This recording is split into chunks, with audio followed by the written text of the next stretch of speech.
Құрметті оқырмандар, Тараз қаласының көшелері бойынша бір көше, бір тарих атты бейнегалереяны назарларыңызға ұсынамыз. Ықылас Дүкенұлы атындағы көше Тараз қаласының оңтүстік-батыс бөлігінде орналасқан. 1992 жылы 6 ақпанда Жамбыл қаласы әкімінің нөмірі 224 шешімінің негізінде оған қазіргі атауы берілді. Бұрын ол Почта көшесі деп аталынған. Ықылас Дүкенұлы қазақтың атақты күйші қобызшысы, композитор, қылқобызда ойнаудың асқан дүлдүл шебері. Ықылас қобызшылар әулеті отбасында туып өсті. Туып өскен жері Қарағанды облысының Жаңарқа ауданы, Мұнлы-Құлы тауларының етегі.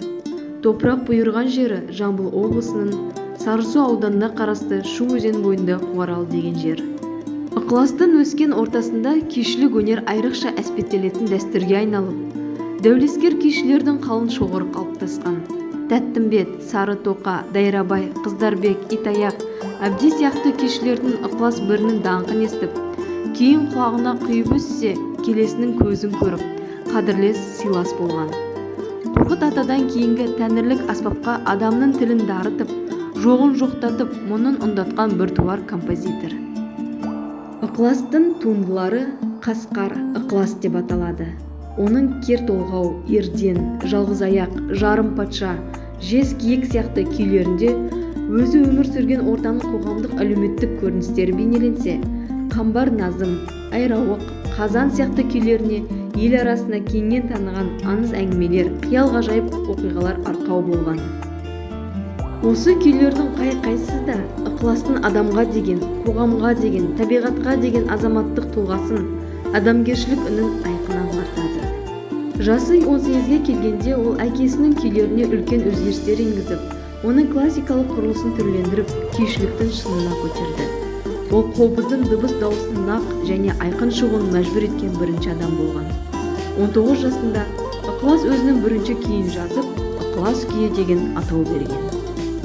1916 жылы Шу өзенінің бойында дүние салған Ықылас Дүкенұлының Сарысу ауданынан батысқа қарай 30 км жерде Қуарал деген жерде мазары орналасқан. Ықылас Дүкенұлы қазақтың атақты күйші қобызшысы, композитор, қылқобызда ойнаудың асқан дүлдүл шебері. 2000 жылы Жамбыл облысының жергілікті маңызы бар мемлекеттік тарих және мәдениет ескерткіштерінің тізіміне және 2017 жылы Қазақстанның киелі жерлерінің географиясы жобасы аясында Қазақстанның өңірлік қасиетті нысандар тізіміне енген. Әулиеата аймағы мен Арқа даласын шектесер тұсында бүгінгі Сарысу ауданының Шығанақ ауылына қарасты аумақта Қуарал деген жер бар. Қуарал төменгі Шу өзенінің бойында орналасқан. Шу бойы тоңған қамыс. Тастан өзге ештеңе жоқ. 4 тармағын өзен суы қоршаған елсіз мекен. Қуаралдың етегінде әйгілі қобыз пірі Ықылас Дүкенұлының бейіті бар. Алматы қаласында халқымыздың қымбат мұрасы мен асыл қазынасын дәріптейтін ерекше музей бар.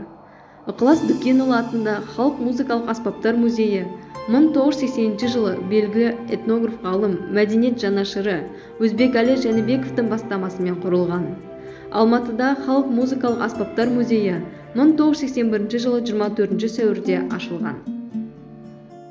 Музей қорында ұлттық музыкалық аспаптармен қатар түрік халықтары, сондай-ақ әлемнің 50-ден астам елінің музыкалық мәдениетімен таныстыратын 1300-ден аса экспонат бар. Мұнда 9 экспозициялық зал жұмыс істеп тұр.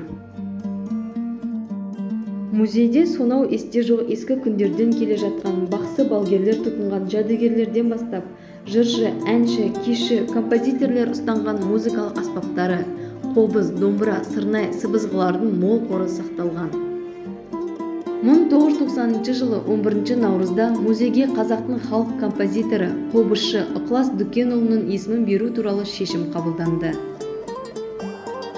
Музейде экспонаттарды сақтау, насихаттау және музыкалық мұраны дәріптеу, сондай-ақ музей коллекцияларын ғылыми тұрғыдан зерттеу жұмыстарымен айналысатын ғылыми бөлім бар. Сондай-ақ 120 адамға арналған лекция-концерт залы жұмыс істеп тұр.